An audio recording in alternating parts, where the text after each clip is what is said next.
Tonight, building faster. We needed this massive infrastructure to support housing growth, to support population growth. London's construction progress living up to ambitions.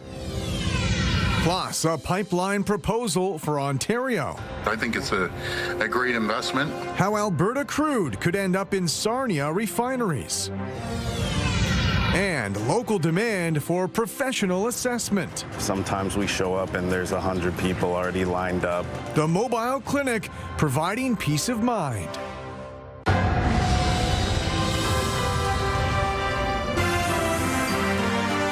CTV News with Carlyle Fiset. Good evening. Thanks for joining us. We begin tonight with the latest on London's home building efforts. The provincial government provided a multi-million-dollar installment today at City Hall, meant to spur more construction. Jerry Dewan has more on the progress made and what's ahead.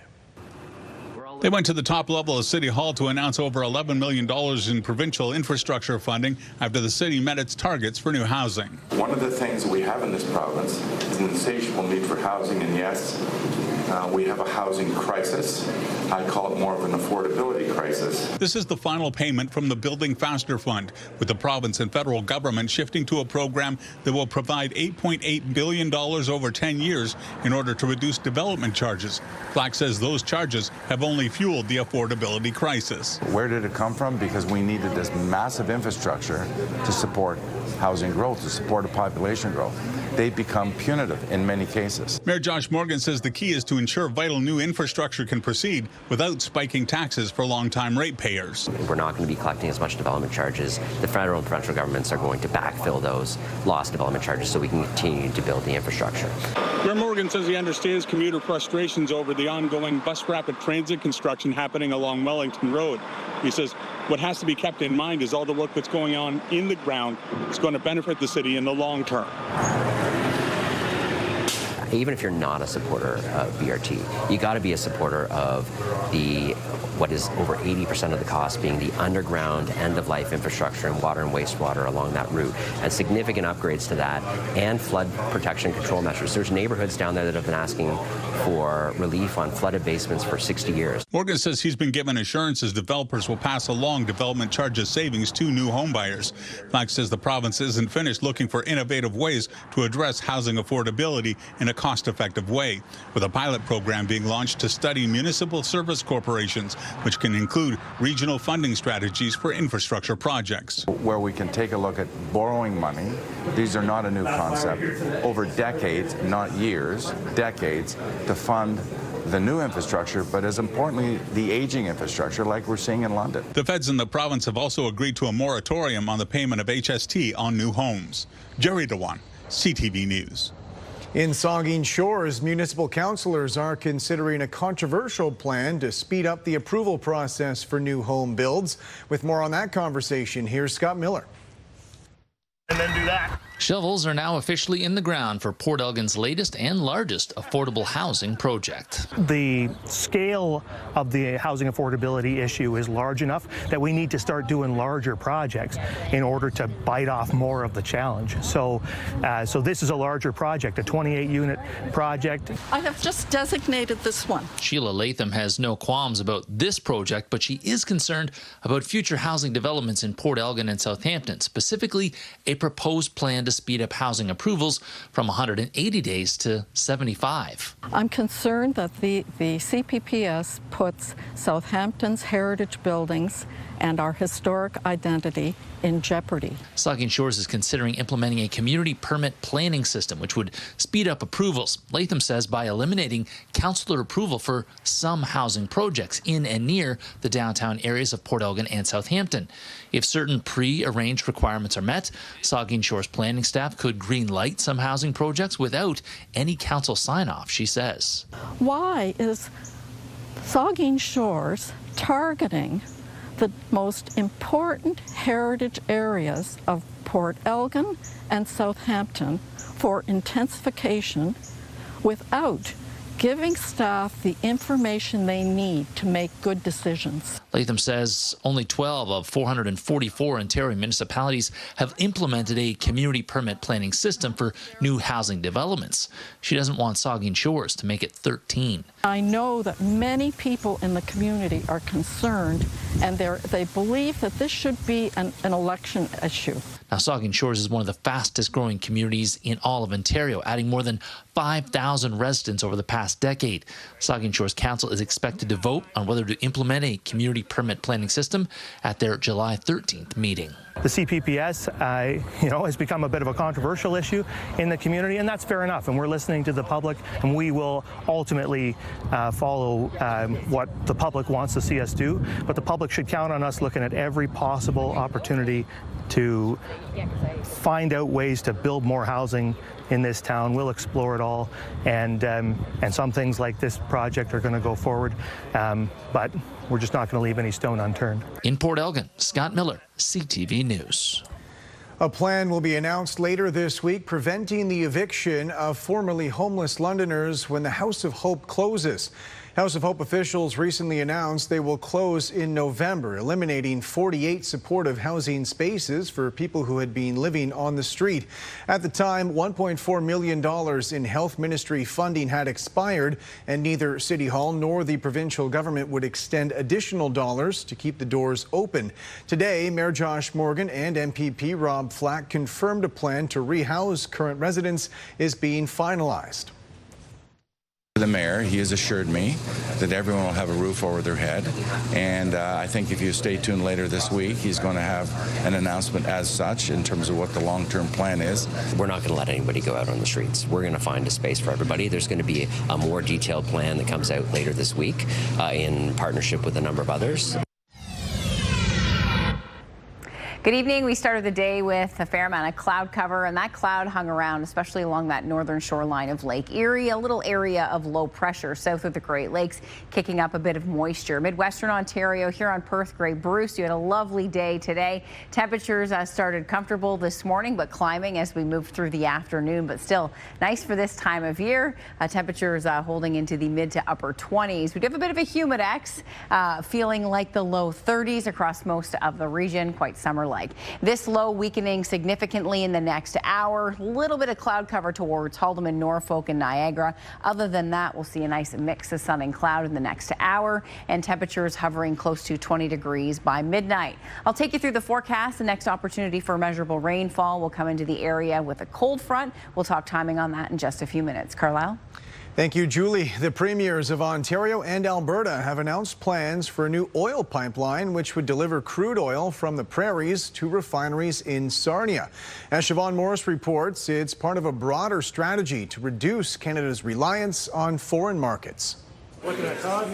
It's a new vision to move oil 3,300 kilometers across multiple provinces. The premiers of Alberta and Ontario are calling it the Northern Shield Energy Corridor, a pipeline built using Canadian steel by Canadian workers that will bring oil from Hardisty, Alberta, to new and expanded refineries in Sarnia, Ontario. Moving some 500,000 barrels a day through the West East Pipeline, growing up to 800,000. There is also an opportunity to eventually use this corridor to reach the Atlantic Ocean, which would allow Alberta to provide reliable energy to our nation's European allies. A feasibility study of this proposal was launched in the fall. So far, it has buy-in of Saskatchewan's leader, but not Ontario's neighbor, Premier Wab Kinew. He has to consult a little more with his folks in Manitoba, but we'll work something out. Doug Ford says he'd rather have a private firm finance the project, but he's open to using public dollars. I think it's a great investment, no matter if it's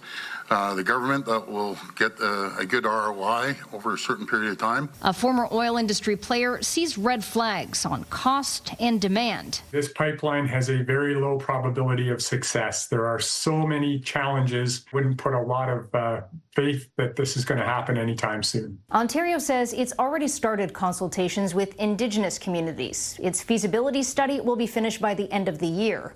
That's when we should get a better idea of what cost might be. Siobhan Morris, CTV News, Toronto. Local astronaut Jeremy Hansen is leaving the Canadian Space Agency. According to a statement from the space agency, Hansen will pursue new professional opportunities in September while serving as a reservist in the Canadian Air Force. Hansen was part of the historic Artemis II mission back in April, which took him and his 3 American crewmates around the far side of the moon, traveling farther from Earth than any Canadian before him. Oxford OPP say they're investigating a stolen pride flag in Ingersoll. Police provided this image showing the flagpole at Laurie Hawkins Public School, which they say was cut down Saturday night. Police described the suspects as 4 young white men wearing face coverings, one of whom was carrying a battery-operated handsaw. London police say 2 of their officers were sent to hospital after a crash this weekend. They say it happened Friday at Wonderland in Oxford. According to police, the officers were responding to a call for service when they crashed with an uninvolved civilian vehicle. Police say the officers' injuries are not life-threatening and the occupants in the other vehicle were not injured.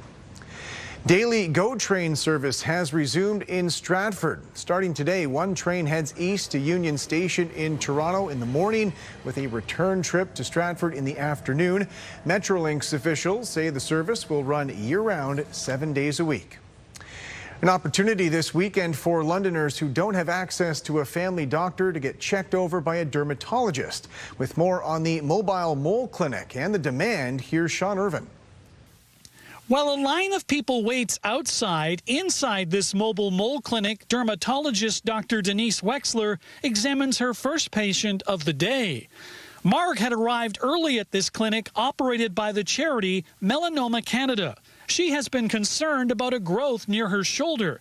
Dr. Wexler determines it is non-cancerous. So nothing at all to worry about. And Marg had been worried for 5 months since seeing her family doctor. Wait times for specialists are lengthy. Unfortunately, I wasn't able to get into a dermatologist. It's long waits, and I was able to see this come to London here, and I greatly appreciated being able to get in. The mobile mole clinic, which made 2 stops in London, is traveling the country to help combat long wait times and rising incidences of skin cancers. But even here, lines can be long as people worry about their skin. These lines can get massive. Sometimes we show up and there's 100 people already lined up. It can get very busy, and it just shows the need for dermatologists. In 2025, 8,000 patients were screened, 985 suspicious lesions detected, and 222 melanomas were found. Some of the skin cancers are relatively benign. They just grow in the area, but others are not benign, and they can affect your life. So it is very important that they get diagnosed early. While the mobile mole clinic will not return to the London area until next summer, Melanoma Canada states it remains vital that patients speak to a family doctor. In London, Sean Irvin, CTV News. Rising traffic volumes are impacting many residential neighborhoods in London, but 4 streets in White Oaks pose a challenge other areas don't have to contend with: a steady stream of student drivers testing their skills. With more, here's Daryl Newcomb. Driving school students inch their way through 3-point turns near Patricia Sturgeon's house from morning till night. At least 40 to 50 per day. It starts from at least 7 in the morning till at least 9 at night. Sturgeon says it's a safety issue having so many student drivers on a residential street where children ride their bikes and scooters. She adds that the 3-point turns can sometimes trigger traffic jams. They block the whole road. That's when we have to stop and wait, and then they do their backups and they do their everything around here. It is a steady stream. You can stand at an intersection and just watch different companies come into this neighborhood. Ward Councillor Elizabeth Pelosa says neighbors have signed a petition about the excessive number of student drivers on their streets. She says driving instructors bring students to practice on the same 4 crescents where part of the actual MTO driving test often takes place: Archer Crescent, Elaine Crescent, Piers Crescent, and Stroud Crescent. They tend to focus on what the ministry's course is. So you have parents coming out, the ministry coming out, and any potential driver's ed company across the region coming out on these local streets to practice the routes. City Hall does not have the authority to restrict where the Ministry of Transportation does its driver testing. However, through the business licensing bylaw, it may be able to limit where driver training schools can operate. Pelosa is requesting that city staff develop options to restrict where driving school instruction can take place, including penalties for non-compliance. She emphasizes the approach would only ban driving school instruction, not parents teaching their kids or the official MTO driving test. Realizing these are absolutely public roadways, it's not a private community, it would need to come through our business and licensing bylaws. So working with our director for compliance of what those would look like. Other municipalities have them in place. I think the ministry needs to step in more to state that, give them the idea points of where they should not be blocking residential areas. Pelosa says the goal is to spread out the driving lessons more evenly throughout the city. Her motion that directs staff to develop possible solutions will be considered by a council committee next week. Daryl Newcomb, CTV News. When we come back, reaching a decision, the Prime Minister announces who will build the next generation of submarines for the Royal Canadian Navy. Plus, White House intervention at the World Cup. A suspended American player allowed to compete after a call from the president.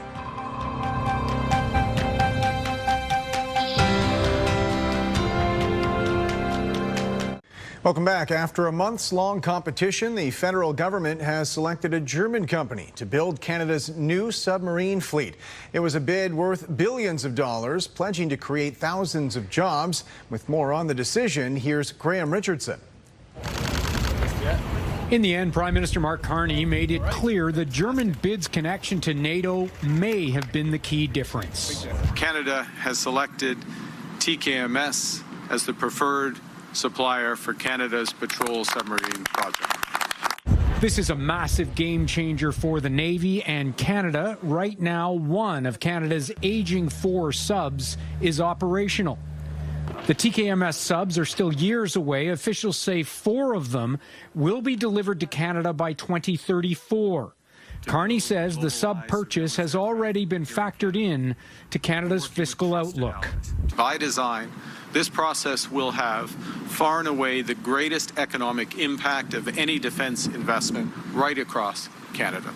This was a difficult, close decision between 2 highly qualified suppliers. Carney also said the connection to NATO and the operability in the Arctic tilted Canada to TKMS and away from the South Koreans.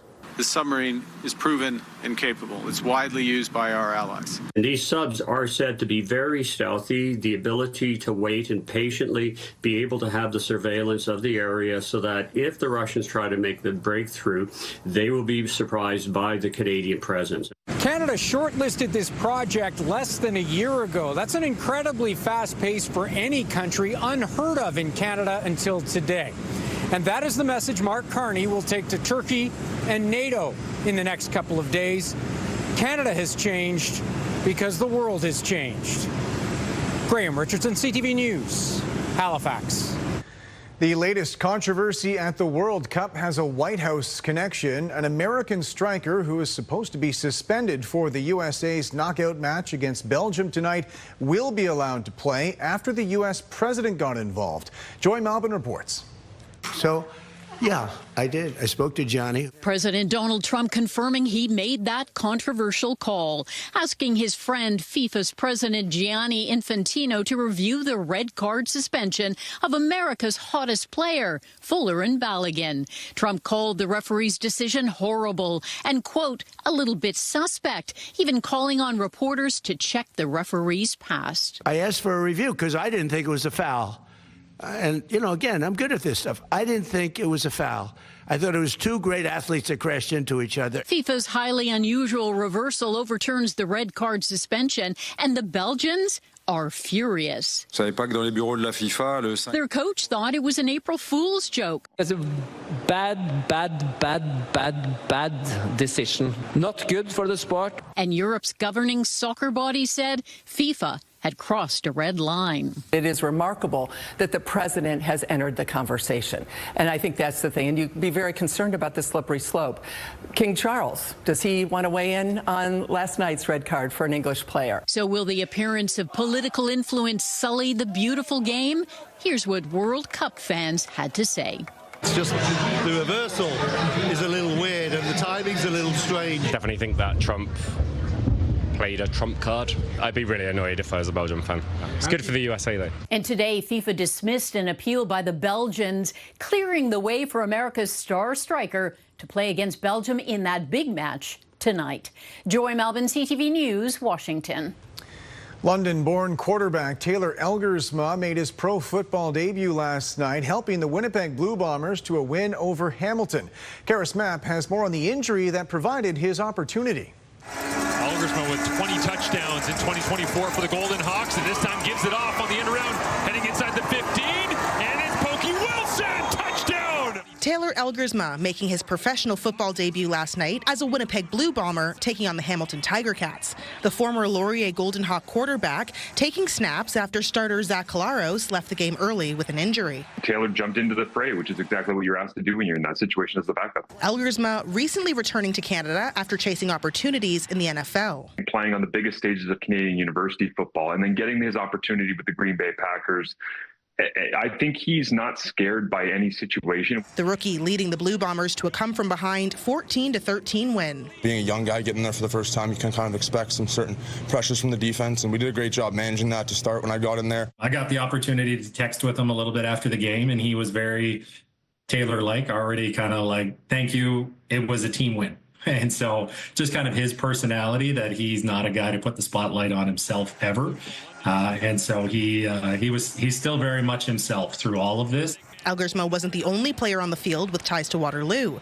Former University of Waterloo QB Trey Ford also came into the game after Ticats star Bo Levi Mitchell was carted off the field with an injury. When I realized when Bo Levi Mitchell went down that Trey Ford might be coming in, I'm looking at Dwayne Ford, who's working with me in the booth, and going, Dwayne, I'm pretty sure we're just going to get a Laurier-Waterloo game right now. Marking the first time two U Sports quarterbacks have attempted a pass in a CFL game since 1969. There's just always been fighting this little bit of stigma that our quarterback development in Canada is not quite there compared to, American quarterbacks who come up. Showing some of what Canadian quarterbacks have to offer. The quarterback development in this country is better than it has ever been before, so you're getting more and more players coming out every year that are worthy of the opportunity. Karis Mapp, CTV News.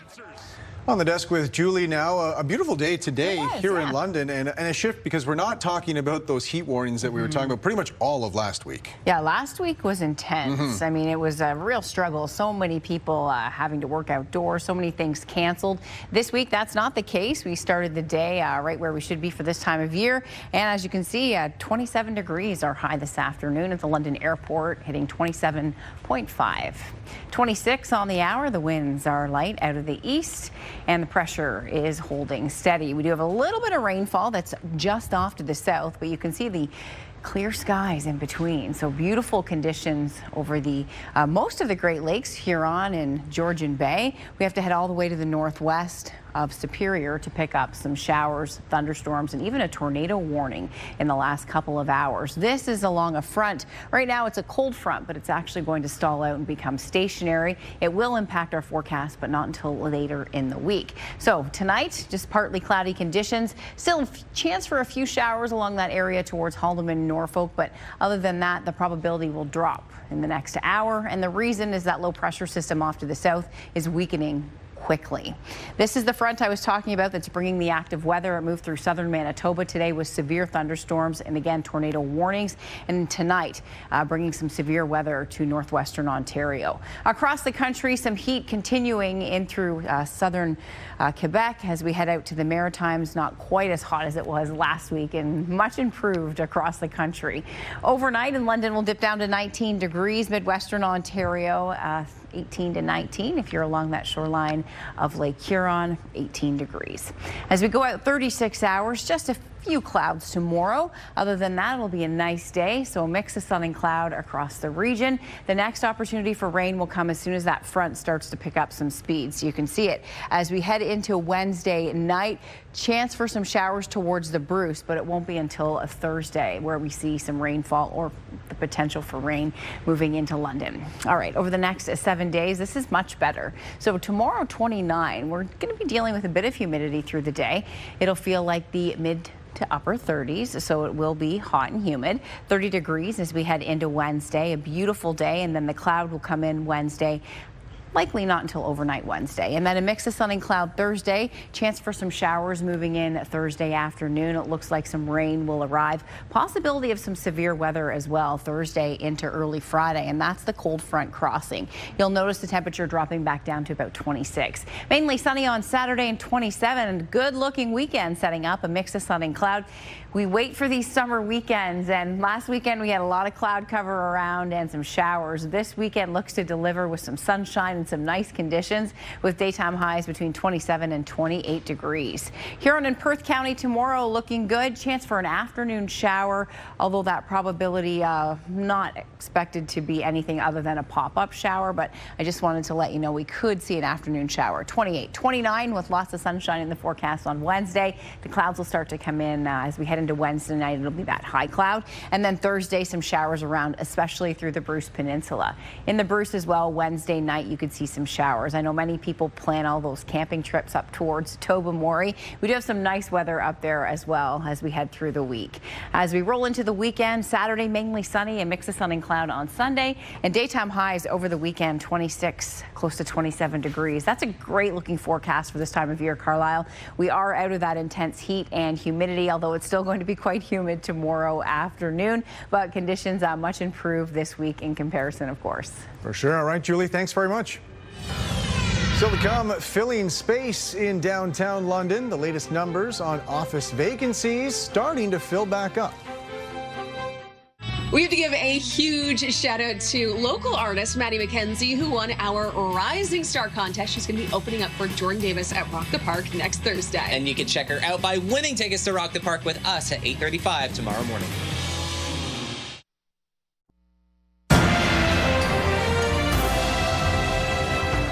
A new report on London's downtown office vacancy suggests some of that empty space is starting to fill back up. With more on those numbers and what they mean for the city's core, here's Brian Bicknell. When the pandemic sent downtown office workers home to work, the loss in foot traffic left some small businesses just trying to hang on. The owner of this coffee shop says he's glad to finally see some workers return. Between the two office towers, there's about 5,000 people. So even if 10% of those go out at lunch, that's 500 people. And a lot of people don't go 2 or 3 blocks down. They stay in the downtown core. So having everybody back, it breathes new life into the businesses because we are struggling. According to a report from CBRE, London saw more than 82,000 square feet of office space absorbed in the second quarter of 2026. The overall office vacancy rate dropping 80 basis points to 25%, largely due to activity in the core. Leasing activity happening from tenants either from outside of the core or new to the city, but also in one instance, one of the downtown landlords invested in their property and converted some less desirable office space into a tenant amenity space. He's talking about City Center Towers, which saw a significant drop in space because of a large office conversion project. But the report does highlight an increase in leasing activity in both large office towers and mid-sized office buildings. Councillor David Ferreira is encouraged by downtown's recovery. You saw around 82,000 square feet get recovered. Comparatively speaking with the suburban areas, I think it was around 32,000 square feet was lost. So there's a net variance of around 50,000 square feet that the core has carried the entire city. And London is following a national trend with the overall Canadian downtown office market now having reached a full year of recovery. Harris says it's a sign the effects of the pandemic are finally starting to ease. It's more of a macroeconomic thing that's happening with the desire to move away from 100% remote and to more of a structured hybrid. Brian Bicknell, CTV News. All core federal public service workers are now required in the office 4 days a week. There's been pushback on the change, with union leaders saying several departments don't have enough space for everyone to be on site that often. With more, here's Rachel Aiello. The public servants I've been speaking to today say the rollout has been rocky, from several departments not having enough space for everyone to work comfortably, to the change complicating their commute and childcare. Some federal public servants started their work week protesting the start of a new policy mandating them to be in the office 4 days a week. It's one more day than was already required, and workers say it won't make them any more productive. It's not actually about doing a better job. It's about being seen to be there to check off a box on someone's list. I'm coming into the office to do basically what I would do at home, and it's just a little bit more difficult because, you know, the person next to me is on a phone call, the person in front of me is on a phone call. Now, some departments have delayed implementation due to a lack of space, as the government is downsizing and converting some buildings into housing. The Treasury Board says the shift to more in-person time is to support the Prime Minister's ambitious agenda. The unions say while their efforts so far haven't stopped the policy from coming into effect, doesn't mean their fight is over. They vowed to continue fighting the government through legal, bargaining, public, and political avenues. Rachel Aiello, CTV News, Ottawa. There's broad uncertainty over the future of North American trade after U.S. authorities decided not to renew the current agreement. But what remains to be seen is what the actual shape of a review process looks like, because the agreement itself doesn't set out specific requirements for what a review needs to contain or may not contain. The Americans' decision triggers annual reviews for the next 10 years. The federal minister responsible for U.S. trade says there will be less predictability going forward, and the structure for these future annual reviews is unclear.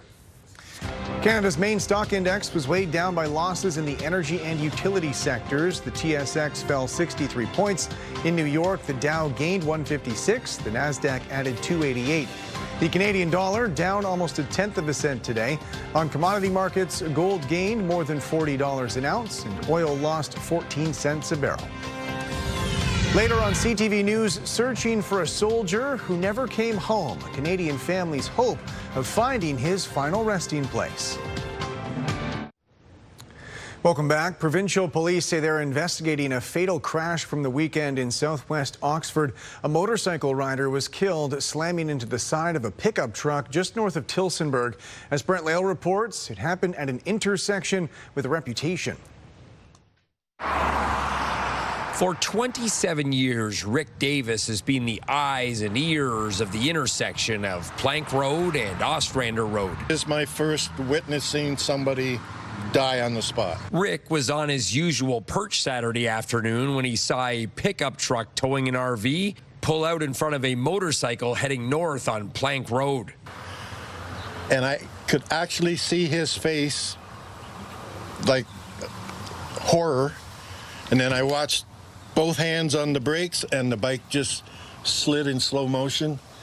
And then I seen it hit the back of the trailer. And he just come down like a rag doll.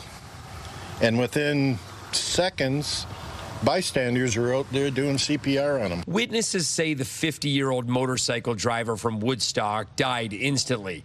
He was transported to hospital where he was pronounced deceased. The investigation by Oxford OPP remains ongoing with assistance from collision reconstructionists and the traffic incident management team. Unfortunately, a fatality took place, and we all knew as neighbors this was going to happen. Those who live near the intersection are not surprised. The increase in traffic, the reckless driving, lack of stopping, passing, it's ridiculous. Davis says on a busy day, it can sometimes be more than 10 minutes before vehicles can cross east-west on Ostrander. This is a very dangerous intersection.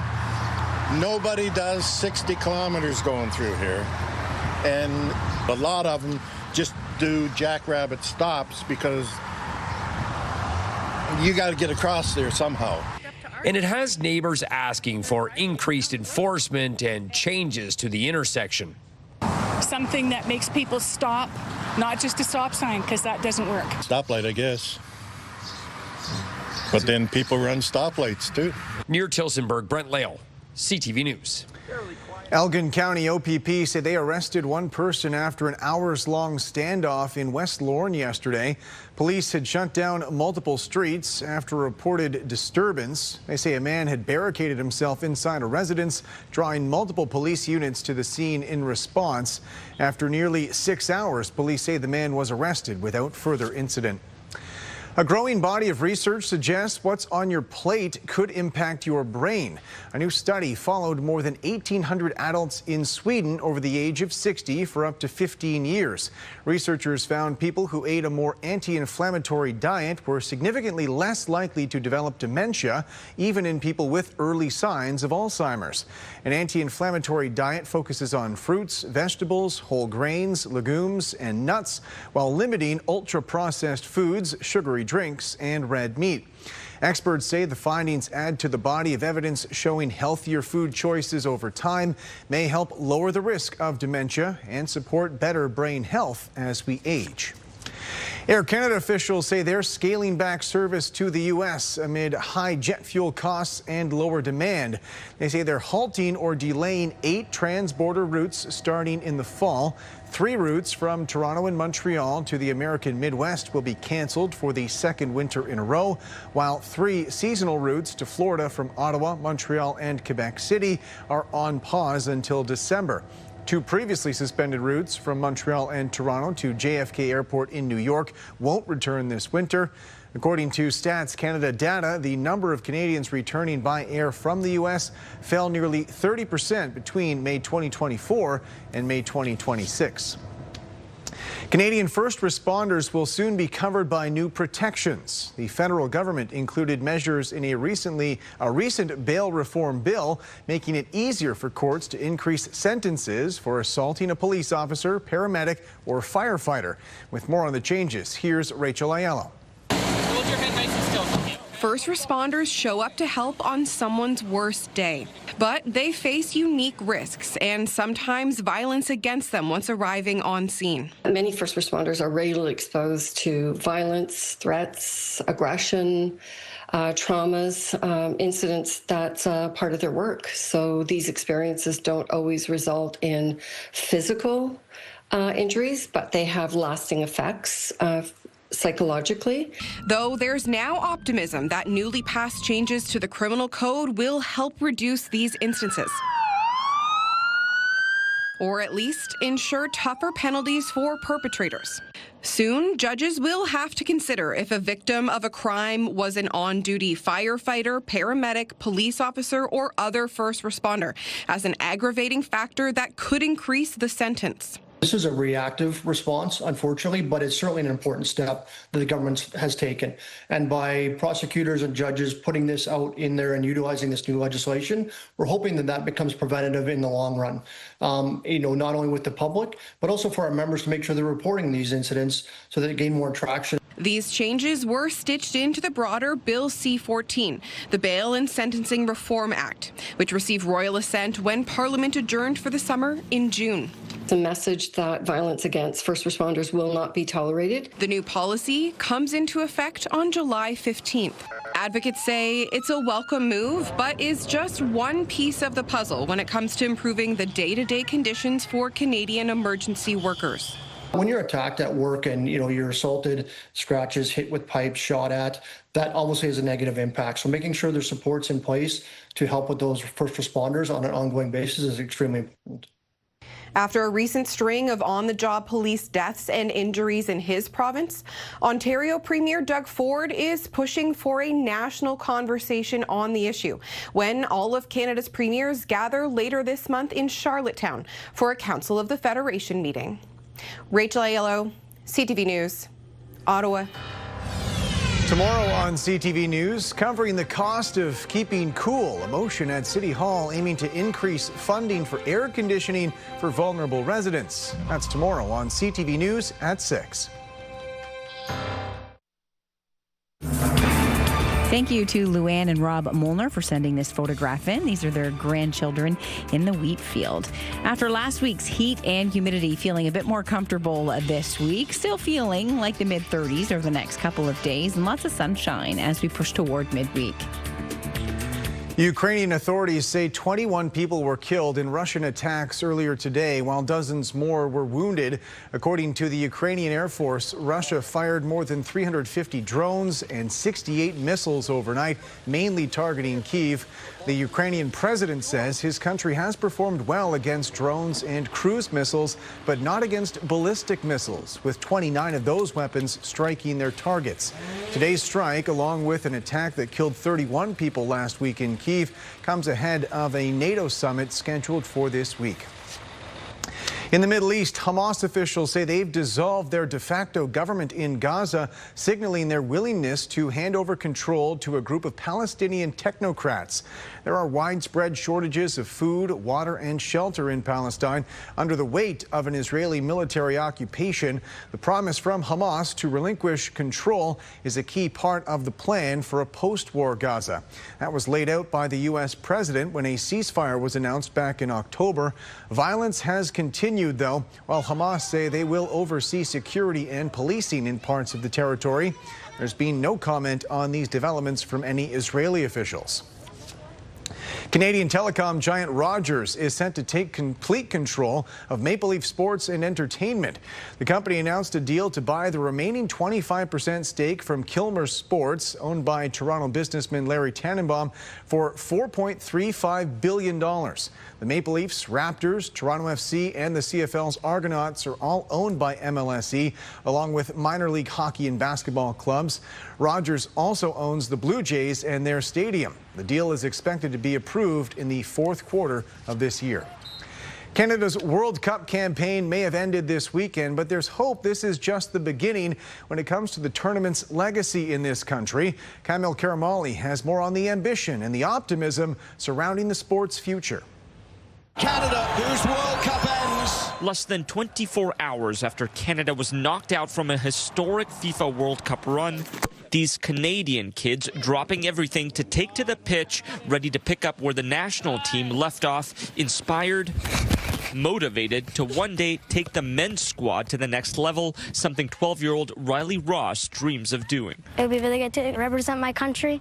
Lots of people watching me. Youth soccer camps like this one have been reporting a surge in kids signing up in the past few years, adding to the sport's growing momentum across the country. We only had maybe 1-2 teams per year, and now we're up to, I think we have about 30 teams here plus going, so it's growing. A chain reaction from Canada's performance in the last 2 World Cup tournaments, but now the real work begins. The game throughout the country has to get better, has to continue to grow, because it's all part of the big picture. So what does that look like? Canada is on the right track, but the next step would mean more infrastructure, like soccer residency centers. A lot of the other football nations have that and have that established. So a place where not only our kids can grow, but they can get professional training. And more youth academies with a direct pipeline to professional teams. Right now, there are 3 Canadian Major League Soccer teams with programs that scout youth and help them grow their talents. Other soccer nations have many more, but the birth of the Canadian Premier League about a decade ago